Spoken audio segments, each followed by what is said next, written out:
And welcome back to Kidmin Talk. This is your host, Karl Bastian from Kidology.org, and I am so delighted that you are taking some time out of your busy Kidmin schedule to be equipped and encouraged. That indeed is our mission. Welcome to the 96th Kidmin Talk. Man, we are just cruising toward that 100th podcast, and as we head there today, I've got a really special guest. He's a great friend of mine, a collaborator with me. He's contributed to some Kidology projects. In fact, Stanley is such a creative guy. I actually made him a business card as a thank you that says Kidology Creative Consultant. There you go. If you're watching on the YouTube version of the podcast, you got a little glimpse of that. Our topic today is amazing. It's going to be on gaining, training, and retaining volunteers, and it's sponsored by 10731. If you're like, what is that? Don't worry, we're going to let you know. It's a really cool outreach vehicle.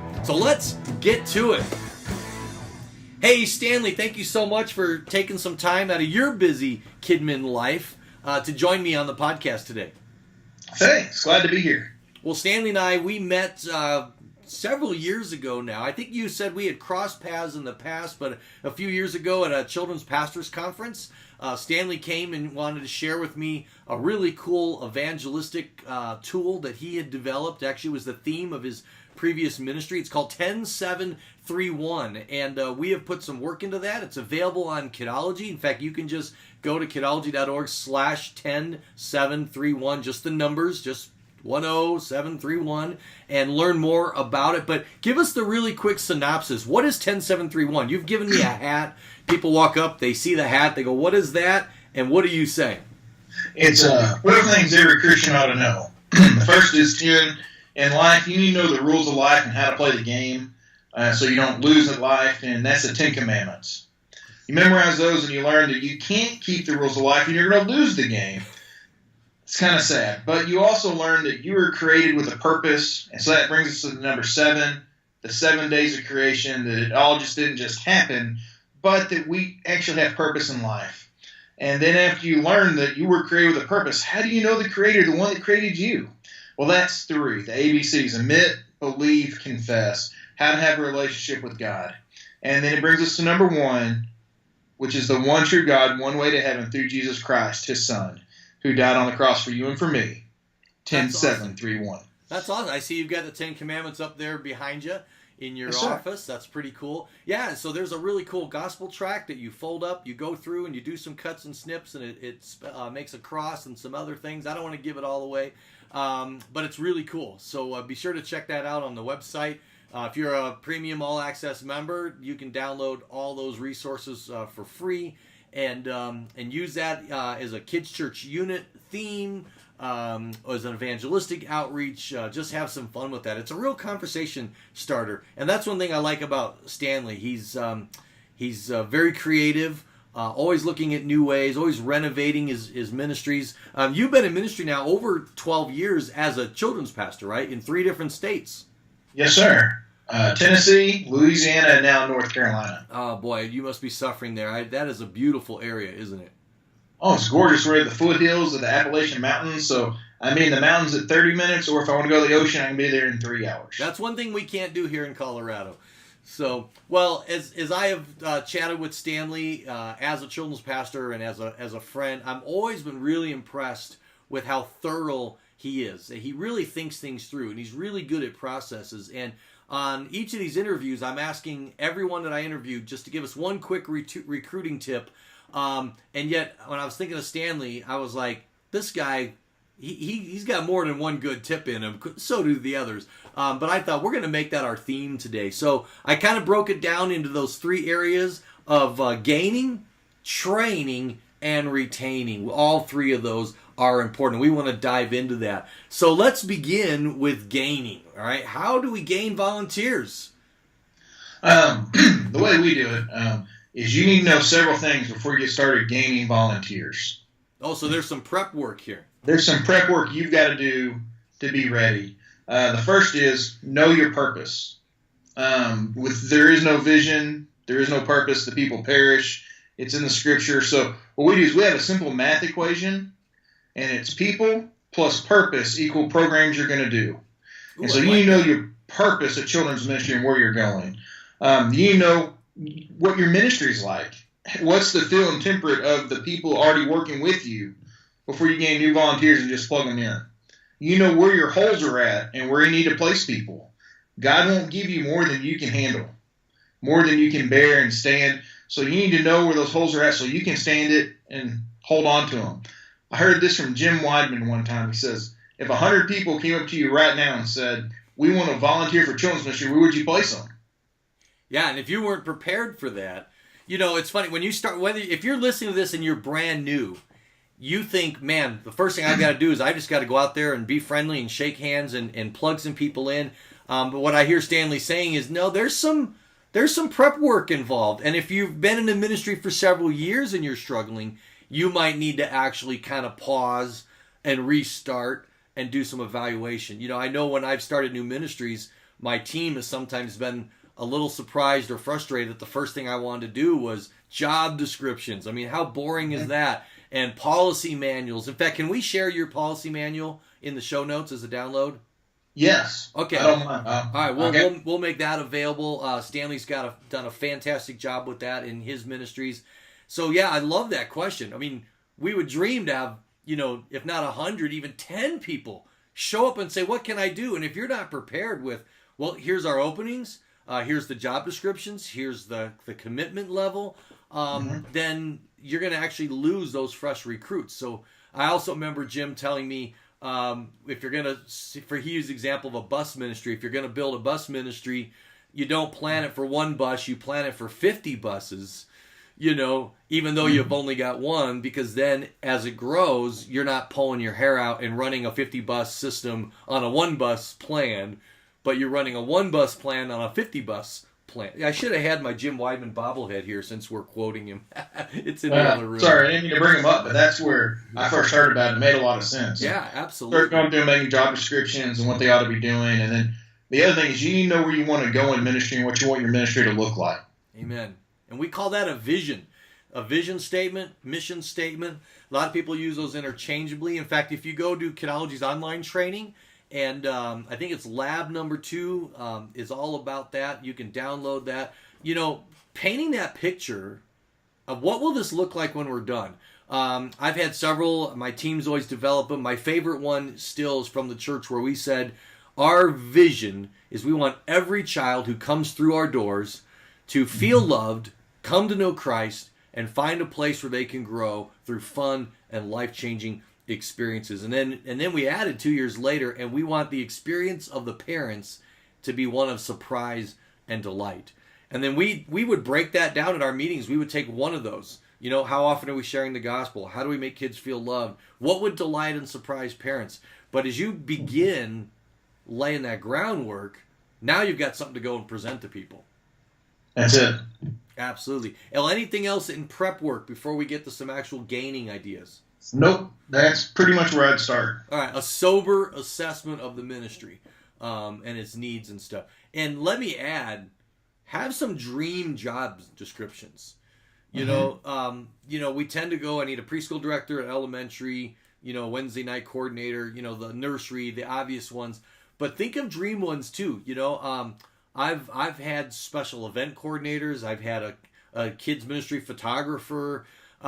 Anytime you get an idea, I'm stressing over the thing, make a job description, because you'll never have that position if you don't dream it and define it first. A lot of job descriptions overlap. It has the same stuff in a lot, so it's a lot of copy and paste. Yeah. It's not as much work as you think it is. Yeah, exactly. Yeah, especially when you get into qualifications and commitment level and stuff like that. So let's assume they've done that. They've got a clear mission. They've got a clear purpose. They've worked on a vision of where they're going. They've got something exciting to invite people onto, and now they're ready to go. Now what? The first thing you don't do is go beg for volunteers and don't have the pastor announce it from the pulpit. Oh, like the one I saw where they put a bunch of kids on the stage in chairs, and they told them all to act sad, and then they had the empty adult chair, and they said, this chair's empty, and these poor... I was going, you're kidding me. That's the Would you want to serve in that environment? Absolutely not. It's like, No. hey, the ship's going down. Jump on before it sinks. No. No, absolutely. In fact, I never announce openings. We never have openings in our children's ministry. We have opportunities. In fact, I love when I have an opening that hasn't been open for a long time. Like, say you had this great couple, and they've been doing second grade for 25 years, and when they finally die or quit or move away, you panic. You think, oh my goodness, how am I going to find someone like them? They were so good. They had such ownership. The kids loved them. The way I've always pitched it, I said, you're not going to believe this, folks. We actually have an opportunity that has not been available for 12 years.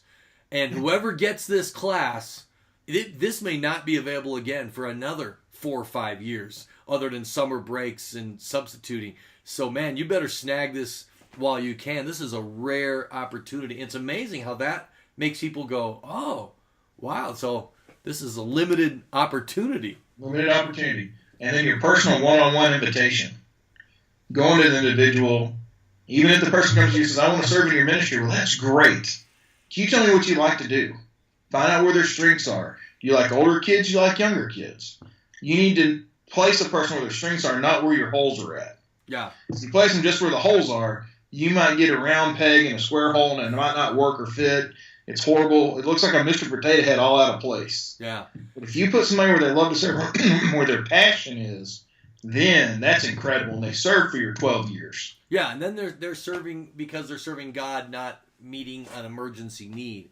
You know, probably the craziest advice I ever got. I was a green thumb rookie kids pastor. I was at my first children's pastors conference back in 1994, and I went to this workshop by a guy named Roger Fields. Maybe you've heard of him from Kids Blitz. He's still to this day one of my mentors. I love this guy.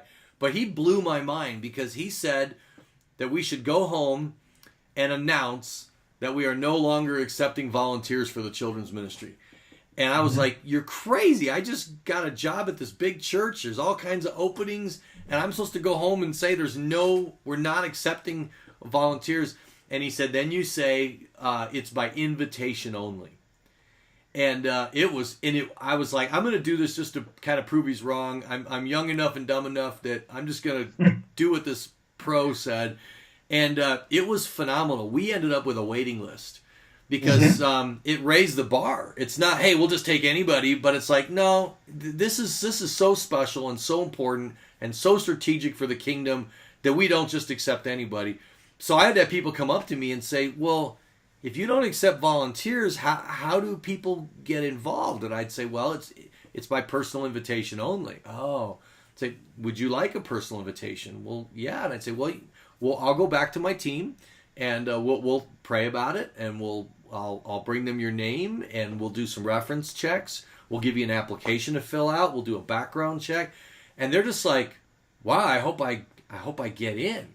You know, it's but you know, it's amazing. Think of the stewardship that we have over these children, and not only spiritual stewardship, but just physically keeping them safe, making sure we keep them away from people who have the wrong motives and the wrong ways of dealing with kids, sometimes tragically. We're the gatekeepers. You know, we're like that guy in Thor, you know, at the end of the Rainbow Bridge, you know, and it's like, no, you're not getting by to these kids unless I permit it. And and it has a profound impact. And you also, if you do the drive from the pulpit from the pastor, and he goes, please come back and help serve, or you get up in front of the congregation and start begging, then you've got to take whoever stands up. Yeah, that's true. If you handpick, you get to see the character and type of people you want to serve with you, who might work in a certain area, and you get to let them come in and see it. Another way, you got to set up more safeguards, because whoever walks back, you've got to take. Yeah, that's true. You know, I had a pastor once, and I won't use his name to keep the guilty innocent or anonymous, but you can't control the pitch, and he made this pitch about, you know, we need you to serve in children's ministry because these are the adults of tomorrow. And so I waited till Tuesday to get my flesh under control, and I went into his office, and I'll just call him John to make up a generic name. And I said, hey, John, I've never thanked you for your ministry. He wasn't the senior pastor. He was an associate. And he says, huh? I said, well, you have the men's ministry and the women's ministry, the adult Bible studies, the small group ministry. You oversee so many things, and I just don't think I've ever thanked you for that. And he's like, well, okay. And I said, because, those are the senior citizens of tomorrow.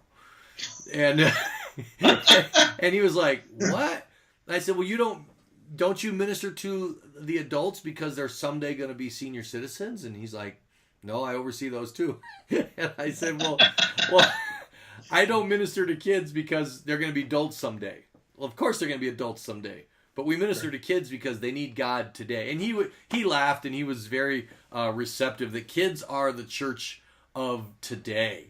Yes. And the way we pitch that is so important. In fact, whenever I get asked to do childcare for an adult program, say we're going to do Sunday nights for 6 weeks, or there's going to be some big thing, and they need something for the kids. And I know in our profession, we hate the words childcare because we do ministry, Yeah. And but I always caution people, don't attack the people who use that verbiage. That's okay. They're not kids pastors. We understand we're not doing childcare.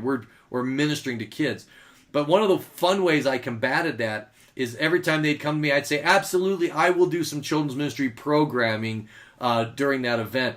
And I would make my own flyers, our own theme, make it as legit as what the adults are doing, and then I would put at the bottom, adult care provided in the sanctuary. And people would see that and they'd go, oh, okay, it's just adult care taking place. The real ministry is happening here. So it's all how you pitch it and how you present it, and it's something very positive. And very much so. I hate when people come to me and say, we've got to find somebody for the spot. We have these kids. We don't have enough people. Come in here. It's panic mode. I don't want to step into that. No. So if I'm recruiting you, Karl, I'd go, Karl, I've seen your talent. I've heard about you. You're the kidologist. You'd be incredible. Would you consider being part of our team? We've got a special spot just for you. You'd be great at it. And then I'd also see if you like large group or small group. And then after you said yes, I'd say, would you mind even just taking it for a test drive? Come in for 2 or 3 weeks. That's awesome. Let's transition, because now you're getting into the training. Not yet. We're still in the game. Okay, that's true. That's true. I'm letting them sit there and see it first before they ever commit. I want them to see and kind of see the room before they commit. Oh, that's awesome. Yeah, and it kind of gives them an easy out. But it does play as a training a little bit, because they're kind of seeing it ahead of time and they're getting to feel it out, decide if that's really what they want. I think another key thing, and this may be part of retaining, that I don't think churches often do, is after you've placed somebody, you've had that big victory, you're on looking for your new volunteer. But what happens if that person, they're not enjoying it? It's just not a fit. Maybe there's a hyperactive boy that's just driving them crazy. Maybe they don't have the training but they don't want to quit because they just got recruited. I've trained my team and myself to always go follow up with them, and you can decide whether it's 3 weeks or 6 weeks, but to go back and say, how's it going? Is it a fit? Would you like to do something else? And you give them the easy out, kind of the respectable, the honorable discharge, as opposed to the dishonorable discharge when they finally quit.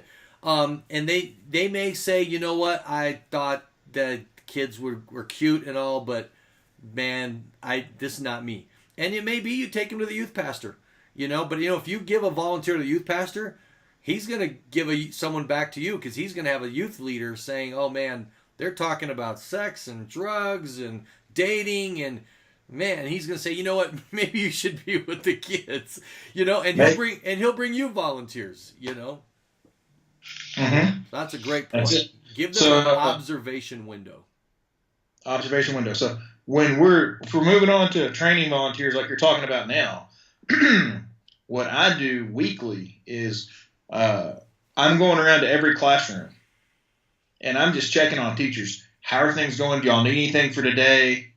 And let them know they can call me if they've got a problem with a child. I'm their biggest fan and their biggest supporter. And so you try to keep that relationship built one-on-one, because it's more of a team than a placement. Instead of you're in charge, you're the coach, you need to make sure they're batting correctly, catching correctly, throwing correctly, what position they're in. So you need to constantly be in that relationship with them and training them. Yeah. So how do you train a volunteer? So you got me. You volunteered me. You complimented me. I feel like I'm going to use my gifts. I'm going to be your large group kids church every other week person, all right? And I've done the background check. I've cleared that. Whew. I filled out your application. I've got your policy manual. I have a job description of what curriculum you use. How do you now train me for that position? And of course, I'm an experienced children's pastor. What if I wasn't? What if I'm this person who's kind of new at this, excited about it? I have the gifts, but I've never done it quite in your context. What I really want to do to begin with is I want to place you with somebody that's done it before, a veteran teacher, or have a veteran teacher that you can talk to throughout the week, because we're all leaning on each other, helping each other out. And that way you have a good relationship with that individual, know each other, but at the same time, they can mentor you and you can get your hands on it and feel for it and how it's going that way. So start with mentoring each other and having that person in the room with you. So make sure they're not isolated. They don't feel like they've just jumped into the deep end without a floaty and no one there to hold their hand or guide them. Do you do any formal training where you go over policies and procedures? And do you do that annually or semi-annually? We do that semi-annually. We go over our policy and procedure twice a year. We also try to do video training. We're trying different methods on the best way to get that on training on the go out to them. Mm-hmm. And then we're also sending out a weekly email to them saying, here's what's happening in children's ministry. You know it before anybody else in the church does. And they kind of have an inside scoop a week or two before even the parents know or everybody else, because we know it a year and a half in advance. We tell our teachers feel like they're more in the know than anybody else is. Yeah, and that really honors them. But let's walk through each of those. When and how do you do your semi-annual training? Is that a Sunday afternoon lunch? Is it a weeknight? When do you do that? And I know there's no perfect time. There's no perfect time. What we've done so far is we have 2 trainings a year. One is right before our fall kickoff begins and school starts back. And it's in August. And we do it after church in the afternoon time on Sunday. So nothing else is going on. And we keep it to an hour. We don't take more than an hour of their time. And we tell our volunteers, you only have 2 meetings to come to a year. That's it. Yep. And so there's only 2 meetings. If they miss it, do you have a makeup? Nope. I'll send them the information. I'll sit down with them one-on-one. But we don't have a makeup meeting for it. Yeah. What I've tried to do is, make it required. You're going to have vacations and things. And say, if you can't make it, that's fine. But then before you can start serving, you'll need to meet one-on-one with either me or your director. And sometimes that gets them there because they don't want to do a one-on-one, or maybe they do, and that's fine. And then one of the things I discovered too late, I think I wish I had thought of this sooner, is I was having trouble getting them to come to we would offer a Saturday morning, a weeknight, and a Sunday afternoon, and people would say I can't come to any of them. And it finally dawned on me, if they volunteered for Wednesday nights from 6 to 8:30, they're available on Wednesday nights from 6 to 8:30. And so I started actually doing my training on the first night of club. I would bring in a magician or a special program, let my people who didn't need training kind of do a special kickoff event, but all other volunteers were required to go to the training on the night that they served. And I've done that on Sundays where we said, it's going to be on Sunday morning during the hour that you serve. If you're a first hour volunteer, then that's when your training is. If you're a second hour, and then I'd basically all 3 services did the same thing 3 times. And it's a little harder for them to say, well, I'm not available. It's like, well, then how did you volunteer for this position? And so that has worked really good for us. You'll still have someone out of town on that Sunday. It's impossible to get everybody, but those in-person things are good. You can do door prizes. You can have food. You can do a quick icebreaker game, something so you're not just reading from the policy manual the whole time where they feel like I could have read that myself. My favorite one I did, not my favorite one, one of my favorite ones I did was I took half the meeting area and it was spotless, Carl. The other half of the meeting area, the chairs were all messed up, there's trash on the floor, and it wasn't picked up at all. That's a great idea. They came in and everybody sat on the nice side except for one individual, and they started straightening chairs and started picking up the trash. And I said, here's the problem with Sunday school classrooms and when you come to teach. You need to come in beforehand, make sure your area is ready to go, because if not, you're going to have one person sitting there feeling totally uncomfortable and nobody else wants to go over there. Yeah, that's great. That's great. What a creative idea that is. It So, was fun. and then you mentioned on the go training. Mm-hmm. I'll link in the show notes. When I was a children's pastor in Littleton all last year, I created a separate YouTube channel just for my trail guides. That's what we called our small group leaders because we were an outdoor theme. And I've deleted many of them, but I decided to keep some of them there. But I would just do a weekly, and I wouldn't be every week, but just about weekly, where I would just tell them, here's what's coming Sunday, here's what I'm doing. I would talk them through their small group thing. Sometimes I would put on a funny costume. If we're doing Armor of God and there was a dark evil man, I would dress like the dark evil man. I tried to make the videos entertaining. I got this idea when I was a volunteer at a church in the middle school ministry. The middle school pastor did that every week, and he just sat in his cubicle. If you have a Mac, or I suppose PCs do it too, there's a camera right there. I just sat at my desk. That way I could just hit record, do the video, upload it to YouTube, and bada bing, bada boom, if in 15 minutes I sent out some training. We've tried a couple of different methods. We thought about YouTube. We tried another one I'm not going to mention on here because it was an utter failure. But let us know what not to do. No. I'm trying to keep us out of trouble a little bit. One we're researching is Planning Center. Okay. Because it will send out videos so they can get on their phone and stuff on the go. But at the same time, it lets you also see who's gotten the video and if they watched it or not. Oh, so Planning Center has that tracking ability. Yes. So we're trying to get that set up in our church to see if it'll work for children's ministry, and we're researching it now. Some other ones that say they do that, we've run some issues and they haven't been able to do that. Okay. Well, that's cool. Another thing is a closed Facebook group. And we have a Facebook group at my last church, and we vetted because we want to be able to post pictures of kids and events without worrying about security issues with the kids. And so we let the parents know the only people in this group are background checked and approved volunteers or their parents of active kids. And it wasn't even public, so you couldn't even find the group in a search. But we would link it in our newsletters, and in there I could post training videos, reminders. And the cool thing was the parents heard it as well as the kids. So if I'm telling volunteers to be highly relational or something, they're hearing the parents are hearing what I'm telling their leaders to do, and I think that had value. I'm trying. That's a good idea. The closed Facebook group. Now, what about your emails? What kind of stuff would you put in your emails, your weekly email, besides upcoming events and need-to-know stuff? You also put in, we have 2 emails we send out, one for preschool, one for children, but we have in there what lessons coming up.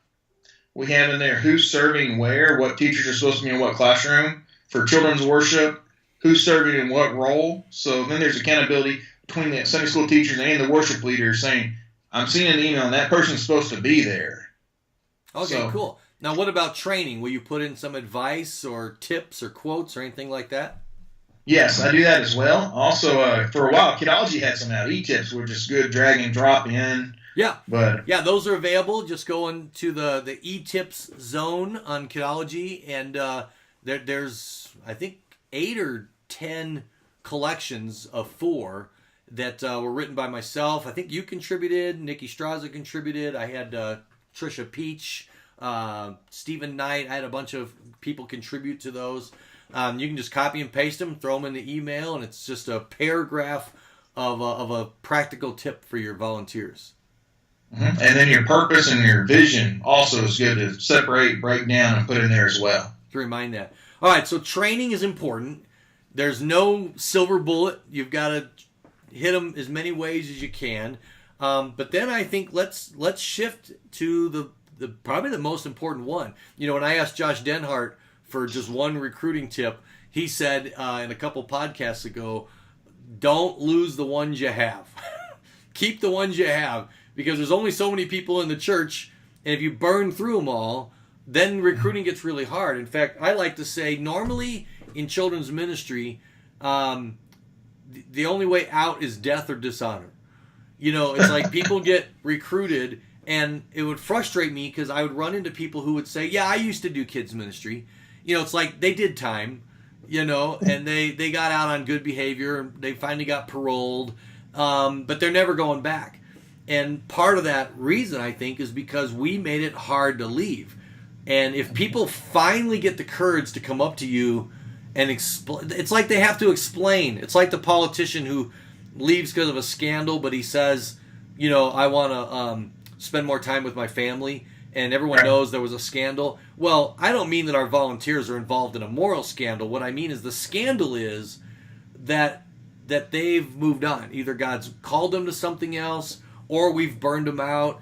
And but we don't want to talk about that. No one ever comes and says, I'm quitting because frankly I never hear from you. You're disorganized. I never know what's going on. I'm feeling overwhelmed because I don't have enough help in the room. They won't tell you those things. Partly because they like you and they love the ministry and they don't want to be a complainer. And so, but they reach that point where they quit. And so we've got to make sure we're proactively ministering to them by finding out what those needs are, addressing them, giving people breaks, and appreciating them. So what are some of the things you do to help them not reach that point where when they finally quit, they're done? That happened here when I first got here, Carl, this church. The children's ministry people, volunteers, were hired on, recruited, and they were left on their own. Inside of each classroom, they had a little lock cabinet with a lock on it, and it was their stuff. You weren't going to get it. You weren't going to borrow it. This was their classroom. And everybody was, afraid and disheveled, and just tension was in the air. And it was all in little bitty silos. And the first thing I did was I went through and created a resource room and said, you can have your little silos, but if you need anything else, here's the resource room at your disposal, and I will get whatever you want. Just shop here first. Oh, that's awesome. And then they started handing me their keys to their silos. Yep. And then from there, to ask for a volunteer, I said, my first year, I said, here's what I want you to do. If you want out of children's ministry, now's a good time to step out. Yeah, and give them that permission. Yeah, and then when I recruit, I tell the individual, I'm asking you for a 1-year commitment in children's ministry. I want you to serve as 1 year. Even people who do it every year, one of the things that I did subtly, I'd have that second grade teacher who's been in there forever. I would say at the year, you're so good at second grade, I'm going to appoint you again for another year. And they're thinking, what do you mean appoint me? It's my class, because they get territorial. And at the end of the year, I would go back to them and say, here's what I observed this year, but I thought you did such a great job. I can't think of anyone else who could do a better job, so I'm appointing you for another year. And just that subtle acknowledgement that you are the steward, you are granting the class, it's not theirs, it's God's, and you're the steward, gives you the opportunity in a year to say, you know what, here's the strengths. In fact, I've got somewhere else I think I could really use your gifts, and I want to give someone else the opportunity to teach second grade. You can't do that unless you've subtly defined that this is a year term. I did 9-month terms and required the summer off, and every time I've done that, oh my goodness, people get no, but I'm like, I want you to come back in the fall, excited to be back, fresh energy, fresh ideas, and then I use that summer. That's a recruiting idea, to get people to just help out during the summer, and they get their feet wet and they come in and they go, well, it's not as bad as I thought, and they end up volunteering during the school year. But yeah, giving people those, even mandating those breaks and saying, if I get in a pinch, I need a sub, I'm glad I can call you, but I really want you to take the summer and just get closer to God, get closer to your family, and start praying about your fall position. You also need to make sure that if you're doing that and setting up the time frame, you ask way beforehand. Like, their end term for us ends in August. Yep. So we're asking them now to start praying about if they want to serve again next year, because we've got to start recruiting if they say no. Yeah, absolutely. We'll be ready to go for August. Yeah, absolutely. And I think asking honest questions when you're new, it's easier because people don't feel like they're criticizing you. They're criticizing the predecessor or just the way things have been.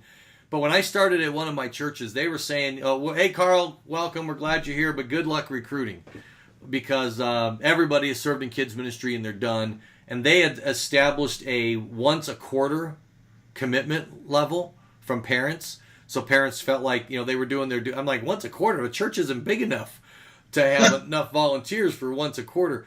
So what I did is I sent out a survey, and I followed up with a phone call, and I asked people, tell me why you think other people don't serve in the kids ministry. It's not the why don't you, because it's like I have a friend. Give them that I have a friend excuse. And you know what? I got such good answers. I found out that people didn't like being late to adult church. They didn't like having to clean up the room afterward and making them late. They didn't like the parents who picked up their kids late, making them late. They didn't like having to go gather all the resources. But these were things that other people don't like. Right. And so I put together a brochure for my recruiting, and it was called What If? And when you opened it, it said, what if? And it started out with the touchy-feely stuff. What if you could impact eternity today? What if you could have a group of children who love you and adore you? What if you were greeted with hugs on Sunday morning? I got all those out of the way. And then I said, what if you were never late to church? What if following your service? What if when it was time to go, you could just walk out of the class and go? What if you could leave everything behind? What if you didn't have to gather your resources? And then and people got suspicious, like, well, that's kids ministry. But our team, we recruited a gal who worked our resource room. She didn't really like being with kids, but she was a obsessive compulsive type A organizer. She would have a tray for every teacher. They would come to the resource room. We installed a half door. They weren't even allowed in. They'd come to the door and say what they need if they filled out ahead of time. And we didn't even have internet back then. Now they could email their order. And she would give them their tray. And then she would say, you don't have to bring it back. Just leave it all in the room. And then we recruited people to come to the room 15 minutes before service and relieve the teacher. Because all they had to do was check tags and dismiss kids. And so teacher was able, at a quarter to service or end of Sunday school, just say, bye, kids. I'll see you next week. And she could walk out. He could just go to service. And then we created an overflow room so that if parents were late, that volunteer just had to walk them down to the waiting room. And then parents, if they had to get their kid there, they got a little gentle talking to, but the kids loved it because, of course, we had some games and stuff in there. But it was really taking an honest look at why don't they serve and how can we resolve that?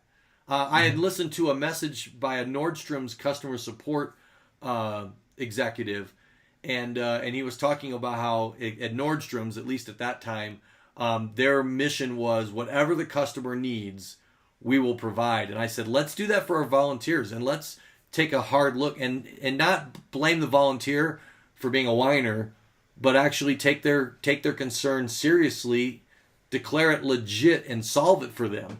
And it was amazing. And you have people who don't want to teach, but I go to a dad, hey, could you show up 15 minutes before service and just relieve Mrs. So-and-so, help check the kids out, and then have your wife save you a seat up in service. And I had college kids who didn't mind being late to church a little bit. Maybe they didn't like the worship songs, but they'd get in time for the sermon or whatever. But it's powerful to meet those needs, and that retains volunteers. It really does. The other thing is to build a team environment, which is celebrate. If you have a teacher that's been there 2 or 3 years, even the 20 years, celebrate. Give them certificates. Praise them. Yeah, have a teacher of the month and put their picture on the wall in the hallway. Yeah.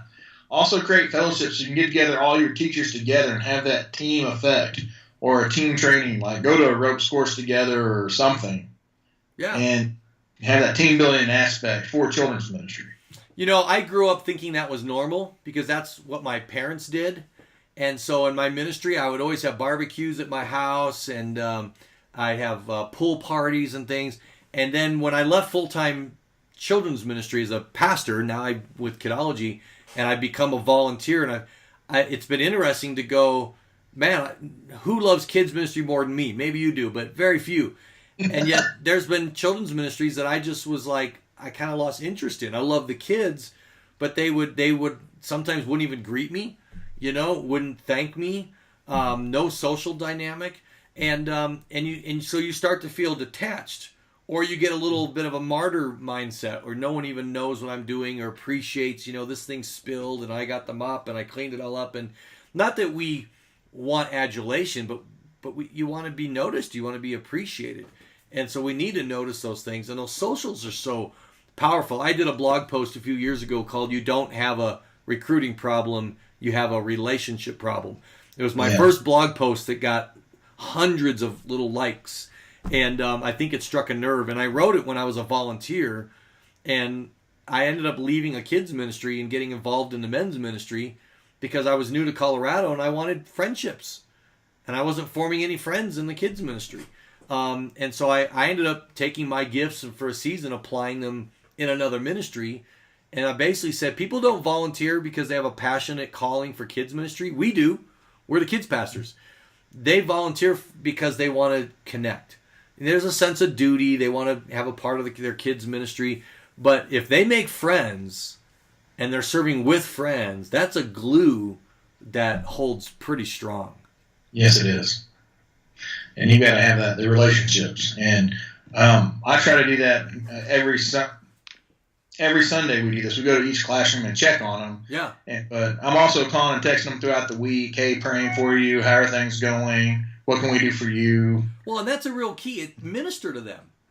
You know, they're not just soldiers for ministry to the kids. In fact, that's why in my job application, I put what's your favorite candy, what's your favorite soda, because I want to be able to actually, give them the candy bar that they like, or give them a gift card to Starbucks if they say that they love coffee.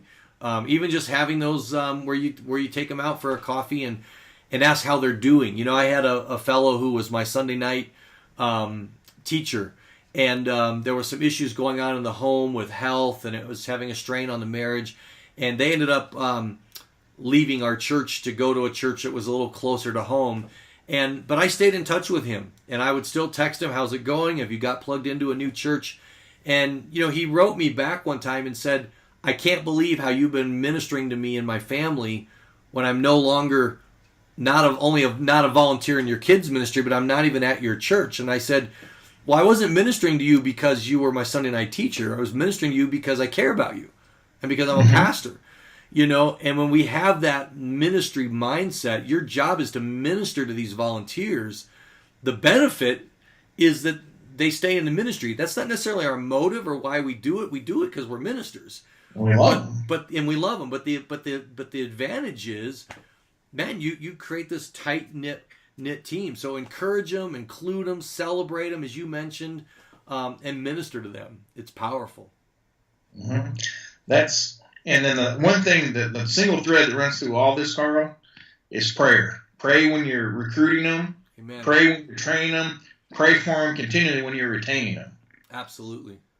And it's incredible. Change your heart about who you're serving with and that sort of thing. Cool. There is one more tip on recruiting. Absolutely.